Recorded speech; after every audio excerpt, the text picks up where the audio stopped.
సింహాచలంలో చందనోత్సవానికి ఏర్పాట్లు చకచకా జరుగుతున్నాయి. ప్రధాన ఘట్టమైన చందనం పూసే కార్యక్రమం కోసం చందనం చెక్కలను ఇప్పటికే సిద్ధం చేశారు ఆలయాధికారులు. ఈ నెల 24 నుంచి చందనం అరగదీత ప్రారంభిస్తారు. ప్రత్యేక పూజ నిర్వహించి గంధపు చెక్కల నుంచి చందనం తీసే ప్రక్రియను మొదలు పెడతారు. అక్షయ తృతీయ సందర్భంగా నిర్వహించే చందనోత్సవంలో స్వామివారి నిజరూప దర్శనం తర్వాత 3 మణుగుల చందనాన్ని సమర్పిస్తారు.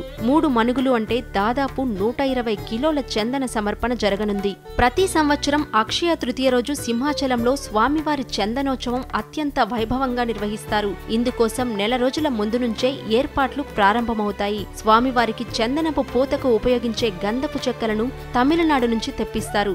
జాజిపోకల అనే మేలు రకం గంధాన్ని స్వామివారి కోసం వినియోగిస్తారు. చందనోత్సవానికి కొద్ది రోజుల ముందు ప్రత్యేక పూజలు చేసి గంధపు చెక్కల నుంచి గంధాన్ని తీసే ప్రక్రియను శాస్త్రోక్తంగా ప్రారంభిస్తారు. సుగంధ ద్రవ్యాలను కలిపి అరగదీసిన చందనాన్ని చందనోత్సవం కోసం సిద్ధం చేస్తారు.